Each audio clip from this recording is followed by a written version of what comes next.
Hey everyone, welcome or welcome back to my YouTube channel A Young Homeopath. Hope you all are doing well. और मेरा नाम है doctor जोशीन Mansuri और आज हम इस पूरे वीडियो के अंदर बात करने वाले हैं कि आपका जो फर्स्ट BHMS एग्जाम है उसको किस तरीके से अच्छे से पास आउट कर सकते हो। ठीक है, इससे पहले भी मैंने बहुत सारे वीडियोस बनाकर रखे हुए हैं जिसके अंदर की मैंने बात करी है अबाउट द फर्स्ट BHMS का जो हमारा न्यू सिलेबस आया है उसके लिए भी मैंने सारे subject wise separately important questions भी दे रखे हैं और उसी के साथ साथ एक छोटा सा 1 या 2 मंथ का आपका टाइम टेबल भी दे रखा है। ठीक है, अगर आपने वो वीडियोस नहीं देखे हैं तो प्लीज चैनल पर जाकर देख लेना। आज का जो वीडियो है उसका वो आपको बहुत ज्यादा इम्पोर्टेंस रखता है बिकॉज कि इसके अंदर मैं सिलेबस से लेकर स्ट्रेटेजी से लेकर आप किस तरीके से सारी चीजें अच्छे से कर सकते हो और वो भी कम टाइम के अंदर, बिकॉज कि आई नो कि आपके एग्जाम के अंदर बहुत कम टाइम रह गया है और आपका जो एग्जाम और जो लोग अभी नए नए आए हैं, ठीक है, जिन्होंने अभी अभी एडमिशन ले रखा है उनको भी बहुत ज्यादा कंफ्यूजन हो रहा होगा कि भाई किस तरीके से पढ़े बिकॉज द फर्स्ट BHMS जो है उसके अंदर ऑर्गेनॉन मटेरियल भी एड ऑन हुआ है, प्रीवियस ईयर के कुछ क्वेश्चन पेपर्स भी आपको नहीं मिल रहे होंगे। ठीक है, तो सारी चीजें मैं यहाँ पर डिस्कस करने वाली हूँ। ठीक है, तो इस वीडियो को आपने शुरुआत से लेकर लास्ट तक देखना है। तो पहला हमारा पॉइंट रहता है यहाँ पर जो सबसे बेसिक चीज है जो कि आपको आपका फर्स्ट BHMS हो, सेकेंड हो, थर्ड हो, फोर्थ हो, ठीक है, सारे एग्जाम क्रैक करने के लिए पहली जो इम्पोर्टेंट बेसिक चीज है जो आपको पता होनी चाहिए वो है सिलेबस। ठीक है, सिलेबस आपको पता होना चाहिए। ठीक है, आपका कौन सा सिलेबस है, आपका जो है कि कौन से सब्जेक्ट हैं आपके पास। तो अगर आपको नहीं पता है, ठीक है, अगर आपने अभी एडमिशन लिया है तो मैं आपको बता देती हूँ कि आपके कौन कौन से जो है कि सब्जेक्ट रहने वाले हैं। ठीक है, first thing which is anatomy जिसको कि हम एनेट बोलते हैं, दूसरा है हमारे पास फिजियोलॉजी, ठीक है, तीसरा है हमारे पास होम्योपैथिक फार्मेसी। ठीक है, होम्योपैथिक फार्मेसी, नॉट सिर्फ फार्मेसी बट होम्योपैथिक फार्मेसी। ठीक है, उसके बाद पहले जब हम पढ़ते थे तब हमारे पास ये 3 ही सब्जेक्ट रहते थे, लेकिन उसके बाद 2 सब्जेक्ट अलग से एड ऑन हुए हैं in the first BHMS which is the basic subject in the BHMS। ठीक है, जो ये आप देख रहे हो ना H BHMS के अंदर होम्योपैथी, अगर आपको ये 2 सब्जेक्ट नहीं आए अभी से, अगर आपने फर्स्ट ईयर से इनको अच्छे से नहीं पढ़ा तो आगे जाकर आपको बहुत ज्यादा डिफिकल्टी होगी। ठीक है, तो वो 2 सब्जेक्ट हैं आपके पास, मटीरिया मेडिका और ऑर्गेनन ऑफ मेडिसिन। ठीक है, तो इतने आपके बेसिक सब्जेक्ट होते हैं। इनका जो सिलेबस है विथ इम्पोर्टेंट क्वेश्चन वो मैंने मेरे चैनल के ऊपर लेक्चर अपलोड करके रखा हुआ है और अगर आपको वो नहीं मिल रहा तो आप जाकर मेरे चैनल के ऊपर जाकर प्लेलिस्ट में जाकर important question of all subject में देख सकते हो। ठीक है, वहां पर से जाकर आपको ये चीज मिल जाएगी। दूसरा इम्पोर्टेंट थिंग जो कि आपको बेसिक थिंग पता होना चाहिए वो है आपका एग्जाम पैटर्न।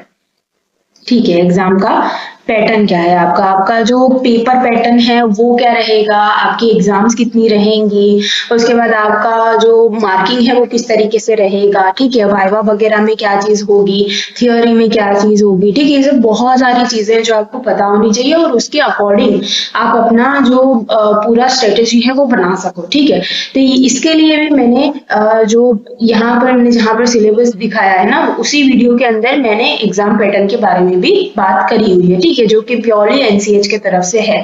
ठीक है, तो उसी अकॉर्डिंग आपको चलना है और उसी अकॉर्डिंग जो है कि आपके सारे एग्जाम्स वगैरह भी होंगे। तो एक बेसिक चीज है जो कि सबको पता होनी चाहिए। दूसरी इंपॉर्टेंट चीज जो कि मैं यहाँ पर डिस्कस करूंगी वो है सब्जेक्ट वाइज, हम सब्जेक्ट वाइज जो है कि स्पेसिफिक स्ट्रेटेजीज मैं आपको बताऊंगी कि भाई आप जो ही मैंने इतने आपको सब्जेक्ट बताए हुए हैं अब इनको भी पढ़ना किस तरीके से। ठीक है, बिकॉज कि जो होम्योपैथिक सब्जेक्ट है उनको आप सेपरेटली अलग मतलब कि जो सारे सब्जेक्ट होते हैं उनको हम अलग अलग तरीके से पढ़ सकते हैं बिकॉज कि सारे सब्जेक्ट तो एक जैसे नहीं होते ना, तो उन सबको अलग अलग तरीके से हमें पढ़ना पड़ता है। तो इसीलिए हम सबसे पहले यहाँ पर स्टार्ट करते हैं विद द एनाटॉमी। ठीक है, एनाटॉमी, तो एनाटॉमी जो होता है ना उसको आपने इमेजिन करना है। ठीक है, जैसे आपका अगर आपके कॉलेज के अंदर कैडेवर है so it is well and good, आपने कैडेवर के ऊपर काम किया है, बहुत अच्छी बात है। लेकिन अगर नहीं है और मोस्ट ऑफ द टाइम क्या होता है कि एग्जाम में जब हम पढ़ने बैठते हैं तब हमें याद नहीं आता है कि भाई हमने कैडेवर पर क्या चीज कहाँ पर देखी थी। ठीक है, और पूरा कैडेवर देखना, पूरा सारा बॉडी देखना इतना ज्यादा प्रैक्टिकल नहीं होता है। ठीक है, तो आप क्या करोगे ऐसा कि जिससे आपको एनाटॉमी अच्छे से समझ में आए और एनाटॉमी जो है वो आपको अच्छे से लिख भी पाओ एग्जाम के अंदर। तो first and the most important thing जो मैंने आपको बोला है कि इमेजिनेशन आपका अच्छा होना चाहिए, इमेजिन करना है एनाटॉमी के अंदर, तो डायग्राम्स, राइट।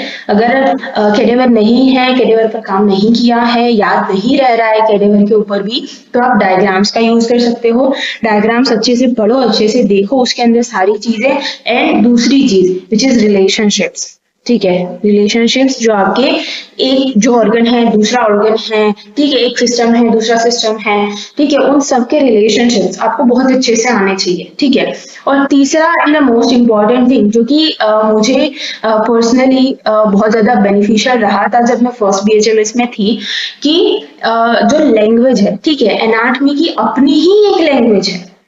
ठीक है, जैसे सुपीरियर, पोस्टीरियर, एंटीरियर हो गया, लेटरल हो गया। ठीक है, तो ये सारे बेसिक लैंग्वेजेस हैं। ठीक है, अगर ये आपको लैंग्वेजेस में समझ में नहीं आ रहा है तो आप आगे जाकर रिलेशनशिप भी नहीं समझ पाओगे, डायग्राम्स भी आपको नहीं समझ में आएंगे। ठीक है, और आप अच्छे से एनाटॉमी में लिख भी नहीं पाओगे। तो आपने सबसे पहला काम क्या करना है, लैंग्वेज समझनी है एनाटॉमी की। एनाटॉमी की लैंग्वेज के साथ साथ आपको जो हमारा मेडिकल लैंग्वेज है, ठीक है, मेडिकल के अंदर हम कुछ ऑर्गन्स को कुछ अलग तरीके से नाम दे देते हैं उसको। जैसे लीवर है तो उसको हर जगह तुम्हें हिपेटिक नाम मिलेगा। जैसे हमारा नी बोन है तो उसमें हर जगह आपको पोप्लिटियल नाम मिलेगा। ठीक है, तो इस तरीके से सारी चीजें जो है कि सबके नाम थोड़े से डिफर करते हैं बट चीजें बहुत सेम है। ठीक है, तो इसके लिए आप जो हमारा BDC का छोटा सा हैंडबुक आता है ना, वो आपको अच्छे से देख लेना है। ठीक है, उसके अंदर सारी चीजें आपको मिल जाएंगी। दूसरा हमारा सब्जेक्ट है विच इज अ फिजियोलॉजी। ठीक है, तो फिजियोलॉजी को किस तरीके से समझोगे, किस तरीके से इफेक्टिवली पढ़ोगे कि तुमको सारी चीजें समझ में आ जाए। तो फिजियोलॉजी क्या है ना, क्या होता क्या है फिजियोलॉजी, इन शॉर्ट तुम देखने जाओगे, तुम कोई भी सिस्टम पढ़ोगे, ठीक है, कोई भी GIT तुमने पढ़ लिया, SP पढ़ लिया, ठीक है, सारी चीजों में एक कॉमन चीज तुम्हें देखने को मिलेगी विच इज मैकेनिज्म्स। ठीक है, मैकेनिज्म्स अगर तुम्हें समझ में आ गए, अगर तुम्हें फ्लो चार्ट समझ में आ गए, तो तुमको फिजियोलॉजी में ज्यादा मार्क्स लाने से कोई नहीं रोक सकता। ठीक है, physiology is based on the mechanisms. ठीक है, उसके अलावा जैसे मैंने बोला फ्लो चार्ट है, तो उसी के साथ साथ यहाँ पर भी कुछ डायग्राम्स आते हैं। ठीक है, तो वो डायग्राम्स भी आपने अच्छे से देख लेने हैं, अच्छे से समझ लेने हैं। ठीक है, बहुत बार जैसे क्या होता है ना कि डायग्राम आपको अच्छे से समझ में आ गया तो फिर आप आगे आप उसका थियोरी लिख सकते हो, तो आपको डायग्राम्स के ऊपर ज्यादा फोकस करना है। तीसरी हमारे पास सब्जेक्ट है विच इज होम्योपैथिक फार्मेसी। ठीक है, होम्योपैथिक फार्मेसी जो है उसका मतलब कि वो थोड़ा सा थियोरेटिक है, उसके अंदर आपको कोई डायग्राम्स नहीं मिलेंगे। ठीक है, थोड़ा सा मतलब कि बोरिंग टाइप के अंदर चला जाता है, लेकिन आप जो है सबसे छोटा और ज्यादा मार्क्स स्कोरिंग वाला सब्जेक्ट है ना, वो फार्मेसी ही है। तो फार्मेसी का अगर आपको बेसिक चीजें समझ में आ गई, ठीक है, फार्मेसी की बेसिक चीजें क्या होती हैं, डेफिनेशंस हो गई। ठीक है, फिर जैसे तुम देखोगे ना, अगर मंडल एंड मंडल से पढ़ रहे हो तो उसका एक इंडेक्स देखोगे तुम, तो उसको समराइज कर लो। ठीक है, कि भाई लाइक कोई भी तुम्हारे पास इंस्ट्रूमेंट्स हैं उसके लिए कितनी चीजें हैं, क्या चीजें इंपॉर्टेंट है।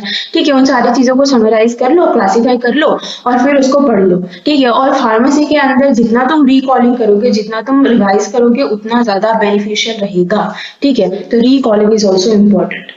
ठीक है, रिकॉलिंग करना है, रिवाइज करना है। उसके अलावा फोर्थ हमारे पास सब्जेक्ट है विच इज मटीरिया मेडिका।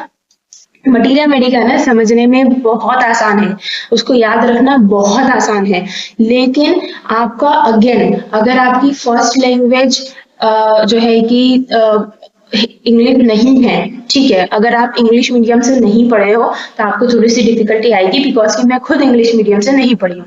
ठीक है, मैं खुद पहले गुजराती मीडियम से पढ़ी थी, उसके बाद मैंने जैसे ही मैं फर्स्ट ईयर में आई तब एकदम से सारी चीजें मुझे इंग्लिश में पढ़नी पड़ी, तो मुझे भी डिफिकल्टी हुई थी। लेकिन तुम्हें क्या करना है कि जैसे मटीरिया मेडिका में सबसे पहले जाकर तुम क्या करोगे, कोई भी मेडिसिन पढ़ोगे ना तो उसके कैरेक्टरिस्टिक एक दो निकाल लो, ठीक है। एक दो नहीं, मैं कहूंगी 5 जितने कैरेक्टरिस्टिक मोस्ट इंपॉर्टेंट सिम्टम्स निकाल लो, और उस ऐसे मोस्ट इंपॉर्टेंट सिम्टम्स होने चाहिए कि उसके अलावा उसके बाहर तुम मेडिसिन को सोच ही नहीं सकते, ठीक है। एकोनाइट है फियर, फ्राइड, एंजाइटी, ठीक है। उसके बाद आगे तुम जाओगे, उसका क्या इंपॉर्टेंस है, हेडेक। उसके आगे जाओगे जीआईटी इंपॉर्टेंस रखता है, ठीक है। इस तरीके से 5-6 से पॉइंट निकाल लो जो कि जिसके बाहर ये मेडिसिन नहीं जाएगी, ठीक है। यहाँ पर भी आपको समराइज करना है, हर एक मेडिसिन को समराइज करना है, ठीक है। और दूसरी इंपॉर्टेंट चीज ये है कि मटीरिया मेडिका में पेपर लिखना, पेपर का डिजाइनेशन, ठीक है, आंसर का डिजाइनेशन बहुत इंपॉर्टेंस रखता है, ठीक है। बिकॉज कि क्या होता है ना कि मटीरिया मेडिका में जैसे मैंने आपको बोला है, एक मेडिसिन के 5 इंपॉर्टेंट सिम्टम्स हैं। अब लेकिन आप वो 5 इंपॉर्टेंट सिम्टम्स तो नहीं लिखोगे ना तुम एग्जाम के अंदर तो वो जो एग्जामिनर है उसको 5-6 पेजेस चाहिए। तो उसके लिए क्या करना है कि जो आपका एक पेपर लिखने का, एक आंसर लिखने का पैटर्न जो है वो बहुत इंपॉर्टेंस रखता है for the small drug and same for the polycress medicine. तो उसके लिए भी मैंने एक वीडियो बनाकर रखा हुआ है मेरे चैनल के ऊपर, वो आई थिंक मेरा सबसे ज्यादा व्यूज वाला वीडियो है, ठीक है। उसको जाकर तुम देख सकते हो कि how to write in the materia medica examination to get a good marks, ठीक है। ये उसका टाइटल है, वहां पर जाकर तुम ये चीज देख सकते हो, ठीक है।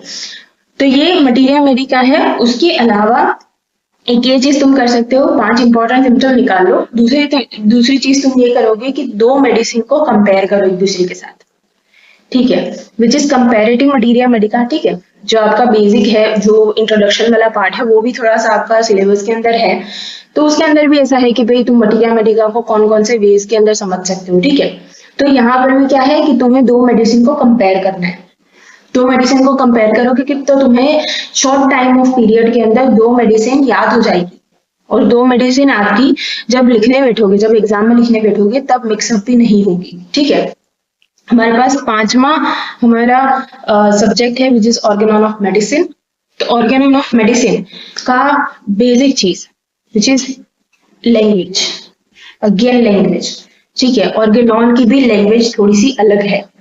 ऑर्गेनॉन के अंदर जो है कि डॉक्टर हेनेमैन ने कुछ इतने भारी भारी शब्द लिख रखे हैं जो कि हमें नहीं समझ में आते, ठीक है।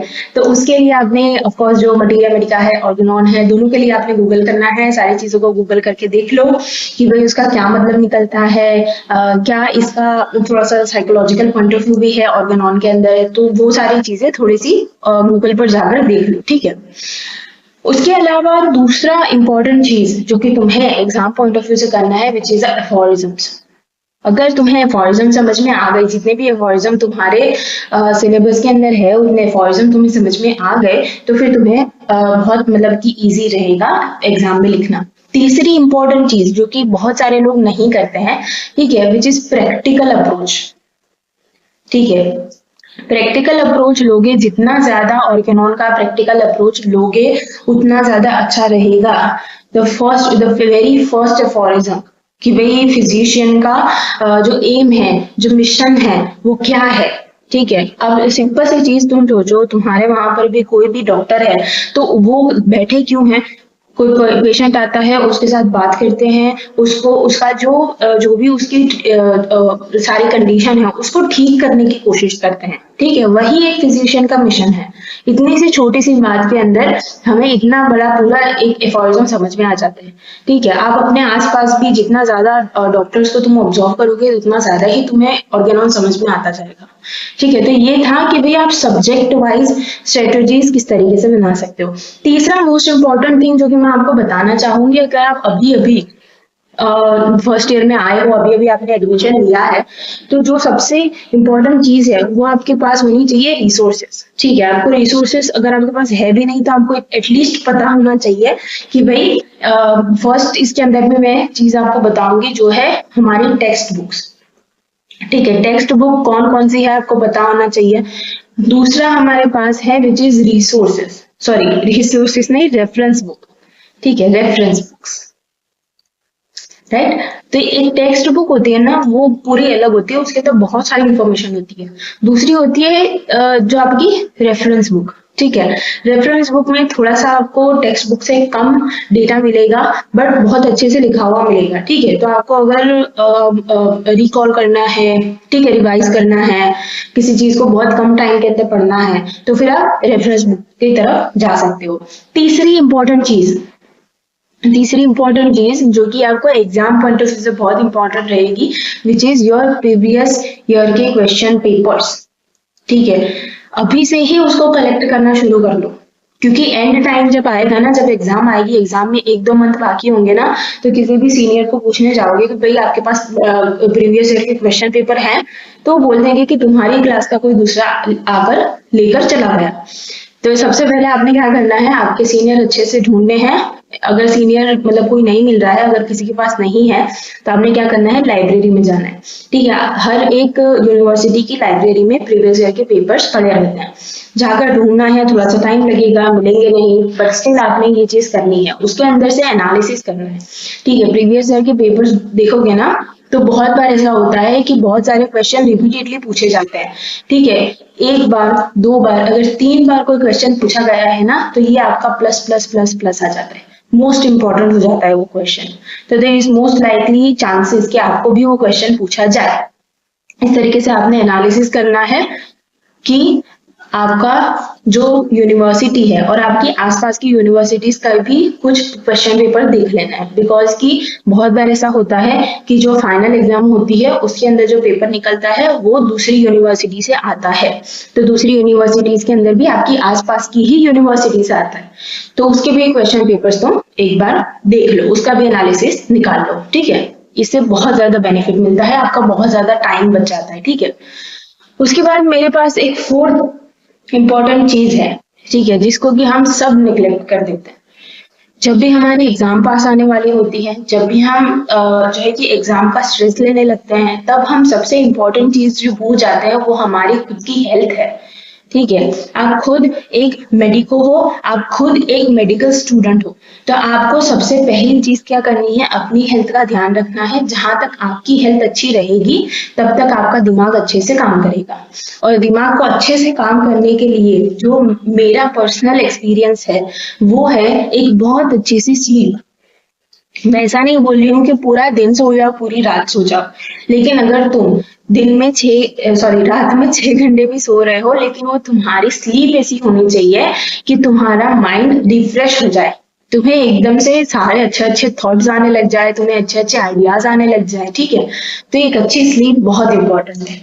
दूसरा है तुम्हारे पास डाइट, ठीक है। जितना अच्छा खाना खाओगे उतना अच्छा तुम्हारा दिमाग चलेगा, ठीक है। जितना हेल्दी खाओगे उतना अच्छा तुम्हारा दिमाग चलेगा और उतनी ही अच्छी तुम्हें नींद आएगी, ठीक है। तीसरी तुम्हारे पास चीज है कि भाई हम ना बहुत ज्यादा एग्जॉस्टेड हो जाते हैं, बहुत ही ज्यादा मतलब कि एंजाइटी में चले जाते हैं जब भी हमारी एग्जाम्स पास आने वाली होती है। ये मेरा भी पर्सनल एक्सपीरियंस रहा है कि मैं मतलब कि इतनी ज्यादा एग्जॉस्टेड रहती थी कि मैं पूरा पूरा दिन पढ़ती थी, ठीक है। फिर भी मेरा सिलेबस कंप्लीट नहीं होता था, बिकॉज कि ये सारी चीजें मुझे बताने वाला कोई था ही नहीं, राइट। तो ये सारी चीजें मैंने इतना टाइम लगाकर खुद से सीखी है और मैं आप लोगों को सिखा रही हूँ, ठीक है। तो तीसरी मोस्ट इम्पॉर्टेंट चीज जो कि मुझे भी बहुत ज्यादा अच्छे से हेल्प किया था उसने, वो थी एक्सरसाइज, ठीक है। एक्सरसाइज जब तुम करोगे ना, एक्सरसाइज से मेरा ये मतलब नहीं है कि भाई जिम ज्वाइन कर लो, भाई योगा करने बैठ जाओ घंटे घंटों तक, लेकिन सिंपल तुम 30 मिनट की जस्ट वॉक करोगे सुबह सुबह, ठीक है। सुबह सुबह भी नहीं करनी है, तो जैसे अभी विंटर चल रहे हैं, तो तुम जो है कि 10 बजे भी उठ रहे हो, सिंपली 10 बजे भी 30 मिनट की एक वॉक ले लो, ठीक है। अच्छी खुली हवा में वॉक ले लो, तो तुम्हारा माइंड बहुत अच्छे से काम करेगा, बहुत अच्छे से फ्रेश हो जाओगे, ठीक है। उसके साथ साथ थोड़ा सा तुम्हें स्ट्रेस मैनेजमेंट आना चाहिए कि भाई बहुत ज्यादा स्ट्रेस हो रहा है, तो थोड़े टाइम के लिए तुम्हारा स्टडी साइड में रख दो, थोड़ा सा शांति से बैठो। ऐसा नहीं है कि मोबाइल लेकर बैठ जाओ, शांति से बैठो, शांति से सोचो कि तुमने कितना पढ़ा है, अभी कितनी चीजें बाकी हैं, ठीक है। आगे तुम्हें क्या करना है, सिंपल सी स्ट्रेटजीज बनाओ, ठीक है। इस तरीके से आप स्ट्रेस मैनेजमेंट कर सकते हो। और 5वीं चीज विच इज टाइम मैनेजमेंट, ठीक है, टाइम मैनेजमेंट भी आना चाहिए। अगर अभी बहुत ज्यादा देर हो गई है, तुम्हारी एग्जाम्स आने वाली हैं, तो तुम्हें देखना है कि तुम्हारे पास कितने मंथ हैं। ठीक है, हमेशा मैं जो थी वो मंथ के अंदर मेरा टाइम टेबल बनाती थी। ठीक है, जैसे कि मेरे पास 5 सब्जेक्ट है और एक मंथ में होते हैं 30 डेज। ठीक है, और मेरे पास है 5 सब्जेक्ट, राइट। तो अब इनको मैं डिवाइड कर लूंगी सिंपली। ठीक है, अब डिवाइड कर लूंगी तो अराउंड मेरे पास 5 दिन आ जाएंगे। ठीक है, 5 डेज आ जाएंगे फॉर पर सब्जेक्ट। 5 या 10 दिन जो भी आते हो, उसको भी तुम अपने अकॉर्डिंग ऊपर नीचे कर सकते हो। तुम्हें एनाटॉमी अच्छे से आता है, तुम्हें लगता है उसके लिए मुझे कम टाइम चाहिए, तो तुम फिजियोलॉजी के लिए ज्यादा टाइम दे सकते हो। ठीक है, एनाटॉमी को थोड़ा कम टाइम देकर फिजियोलॉजी को ज्यादा टाइम दे सकते हो फॉर द 1 मंथ। उसके आगे जब सेकेंड मंथ आएगा तो तुम्हें दोनों को अच्छे से टाइम देना है, अच्छे से रिकॉल करना है। ठीक है, तो इस तरीके से तुम अपना टाइम स्ट्रेटेजी बना सकते हो, टाइम मैनेजमेंट कर सकते हो। फिर लास्ट इंपॉर्टेंट पॉइंट जो कि मैं आपको बताऊंगी, जो कि मोस्ट इंपॉर्टेंट है। ठीक है, इसके बिना तुमने सारी चीजें समझ ली, स्टिल तुमने ये चीज नहीं समझी तो बहुत मतलब कि पूरी सारी चीजें मिक्सअप हो जाएंगी। So which is effective study strategies. ठीक है, स्टडी स्ट्रेटजीज के अंदर सबसे पहली चीज जो मैं बताऊंगी आपको वो है स्टडी प्लान। ठीक है, स्टडी प्लान के अंदर क्या आता है, जैसे तुमने सारी चीजें देख ली कि भाई तुम्हारे पास एनालिसिस कर लिया, इतने क्वेश्चन इंपॉर्टेंट निकल कर आ गए, इतने जो है कि इतनी चीजें मुझे पढ़नी है, इतना टाइम है मेरे पास। ठीक है, तो ये हो गया आपका स्टडी प्लान कि भाई इतने क्वेश्चन तुमने समराइज कर लिए, पूरे सिलेबस में से इतने क्वेश्चन तुमने समराइज कर लिए, इतने मुझे पढ़ने हैं इतने टाइम के अंदर, राइट। दूसरा है तुम्हारे पास कॉन्सेप्ट क्लियरेंस। ठीक है, कॉन्सेप्ट क्लियर कहाँ से होगा? कॉन्सेप्ट क्लियर सबसे पहला होता है तुम्हारे पास तुम्हारे कॉलेज के लेक्चर में से। अगर तुमने लेक्चर अटेंड नहीं किए, नहीं समझ में आ रहे, ठीक है, बहुत बार ऐसा होता है ना कि हम सबको समझ में नहीं आता, तो नहीं समझ में आ रहे, ठीक है, तब क्या करोगे? तो ऑफ कोर्स मैं हूँ तुम्हारे पास, ठीक है, तुम्हारी सीनियर जो कि तुम्हें पढ़ा सकती है। ठीक है, इसके बारे में मैं आगे बात करूंगी कि आपको कॉन्सेप्ट क्लियर मैं किस तरीके से करवाऊंगी। थर्ड आपके पास पॉइंट है विच इज रिकॉलिंग। ठीक है, रिकॉलिंग कैसे करोगे? रिकॉलिंग बहुत इफेक्टिवली तुम कर सकते हो।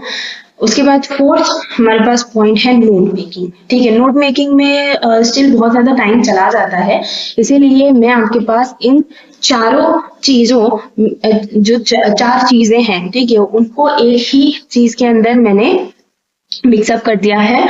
तो वो चीज क्या है कि मेरे अपना एक कोर्स लॉन्च किया था जब आपका फर्स्ट ईयर का न्यू सिलेबस इंट्रोड्यूस हुआ था, तब around next to next year. ठीक है, वो मैंने लॉन्च किया था। उसके अंदर मैंने सारी चीजें आपको समझा रखी हैं, सारे आपको उसके अंदर रिकॉर्डेड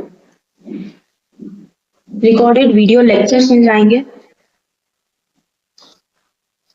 ठीक है, मतलब कि जब आपका नया सिलेबस आया था, जिस ईयर आपका नया सिलेबस आया था, तब मैंने ये सारे वीडियोस बनाकर रखे हुए थे, लेकिन स्टिल अभी भी वो सारे रिकॉर्डेड वीडियो लेक्चर्स हैं और अभी भी कुछ स्टूडेंट उसके अंदर पढ़ रहे हैं। ठीक है, तो अगर आपको भी पढ़ना है तो आप मुझे बता सकते हो, लेकिन पहले पूरा सारा कोर्स देख लो। ठीक है, सो रिकॉर्डेड वीडियो लेक्चर्स हैं, उसके अलावा नोट्स हैं। ठीक है, मेरे हैंड रिटन नोट्स हैं विथ डायग्राम। तो आपका जो ये नोट्स मेकिंग की जो चीज है वो यहाँ से कट हो जाती है। ठीक है, रिकॉर्डेड वीडियो लेक्चर्स आ जाएंगे, आपको कॉन्सेप्ट की क्लियरिटी आ जाएगी। तीसरी चीज है आपके पास इंपॉर्टेंट क्वेश्चंस भी मैंने बता रखे हैं, और वही सारे इंपॉर्टेंट क्वेश्चंस मैंने इन वीडियो लेक्चर्स के अंदर अच्छे से समझा भी रखे हैं। ठीक है, उसके बाद है आपके पास स्टडी स्ट्रेटेजीज। ठीक है, स्टडी स्ट्रेटेजीज सारा जो टाइम टेबल वगैरह वाली चीज है वो भी मैंने आपको वहां पर दे रखी है। ठीक है, उसके बाद है कि अगर आपको कोई डाउट आता है, ठीक है, डाउट सॉल्विंग, अगर आपको कोई डाउट आता है, कोई चीज समझ में नहीं आती है, तो आप मुझे डायरेक्टली पूछ सकते हो। ठीक है, मैं हमेशा आपका डाउट क्लियर करने के लिए हूँ। आप मुझे डायरेक्टली पूछ सकते हो, डायरेक्टली बोल सकते हो मुझे ये चीज समझ में नहीं आई, वापस से समझा दीजिए। ठीक है, सारी चीजें डाउट जो है वो आपके वो मैं क्लियर करती रहूंगी। देन इजी टू अंडरस्टैंड रहेंगे, बहुत सारे लोगों को ये चीज होती है, जैसे मैंने आपको आगे भी बोला कि उनको उनकी फर्स्ट लैंग्वेज इंग्लिश नहीं होती तो उन्हें समझ में नहीं आता।